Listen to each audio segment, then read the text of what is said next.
बिस्मिल्लाहिर्रहमानिर्रहीम। देखते हैं सुनते कानों को नदीम कमर का सलाम। दोस्तों मैं आज बना रहा हूँ जी दम पुख्त। बहुत ही ज़बरदस्त रेसिपी है और पठानों वाली रेसिपी है। सूबा सरहद और ये बलूचिस्तान वगैरह में बहुत खाई जाती है। तो दोस्तों इसके लिए सबसे पहले मैंने लिया है, ये मैंने बीफ लिया, आप मटन से भी बना सकते हैं। तो उसके लिए जो चर्बी है मेरे पास, वो मैंने इसके नीचे ऐसे बिछा देनी है और जो हड्डियाँ हैं वो मैंने ऐसे रख देनी है इसके अंदर। और ये भी एक हड्डी वाला है, इसके नीचे भी चर्बी है, ये भी मैंने इसके नीचे बिछा दी है। अभी इसके अंदर मैं रखूँगा आलू, उसके अंदर होल्स करके मैं आपको दिखाता हूँ अभी। तो फिर देखिए मैंने आलू लिया है, इसके अंदर मैंने इस तरह धो के अच्छी तरह इस तरह इसके अंदर होल कर लेने हैं चारों तरफ।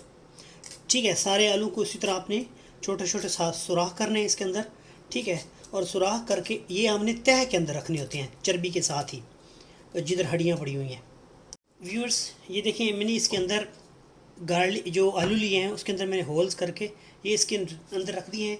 और एक मैंने लिया है लहसुन, इसको भी मैं इसके नीचे रख दूँगा। ओके, ये इस तरह करके थोड़ा इसको इस तरफ करके रख के जी, ये बड़ी बड़ी बूटियाँ बनाई हुई है मैंने बीफ की, और इनको जो है ना मैं रख रहा हूँ इसी तरह सारे के उसके ऊपर रख दूँगा, आलूओं के ऊपर, चर्बी के ऊपर, हड्डियों के ऊपर। और उसके ऊपर थोड़ा थोड़ा जो है ना वो सॉल्ट लगाता जाऊँगा, नमक। ठीक है, इसके अंदर सिर्फ नमक जाएगा और कुछ भी नहीं डालना, कुछ मसाले वगैरह नहीं जाएंगे। ये मैं ज़रा लगा लूँ सारी।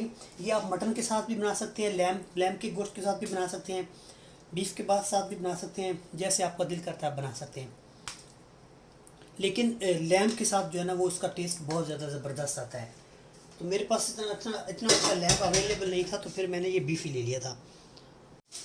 व्यूअर्स मेरे पास ये एक बड़ा लेमन है, ये मैंने इसके ऊपर ऐसे स्क्वीज़ किया है। ओके, बहुत ज़बरदस्त टेस्ट आता है लेमन की वजह से।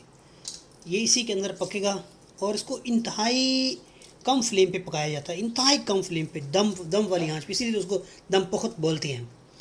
तो ये मैंने इसको कर दिया। अभी जो इसको अंदर बीज है वो मैक्सिमम जितने निकला है मुझसे वो मैं निकाल दूँगा। प्यारे व्यूअर्स ये एक मेरे पास प्याज है, ये भी मैंने इसको ऐसे ही नीचे करके इसको भी नीचे रख दिया है। ओके, ये इसी के अंदर पकेगा, तकरीबन 2.5 घंटे लगेंगे इसको, बिल्कुल हल्की आंच पे। मैं आपको दिखाता हूँ हाँ आंच आपने हल्की कैसे रखनी है। ये 2 बड़ी जो हैं मैंने मिर्चें ये भी इसके ऊपर रख दी हैं। व्यूअर्स ऊपर से मैंने इसको ढक दिया है और इसको साइड पे लगा दूंगा मैं ये आटा। ये देखें, इसको साइडों से आटा लगा के फिर मैं आपको दिखाता हूँ। तो व्यूअर्स देखें मैंने इसको ऑलरेडी आटा लगा दिया है। अभी मैं इसको हल्की आंच पे पकाऊंगा 2.5 से 3 घंटे के लिए। तो व्यूअर्स जो ओरिजिनल तरीका है पकाने का वो है कोयले के ऊपर, यानी कोयले के ऊपर हम लोग ऊपर भी पतीला होता है उसके ऊपर भी डाल देते हैं, यानी कोयले और नीचे भी। तो मैंने क्या किया, इसको हल्की आंच पकाने के लिए मैंने इसके अंदर नीचे एक तवा रखा है। तवे के नीचे पहले 10 मिनट जो है ना मैं फ्लेम हाई रखूँगा।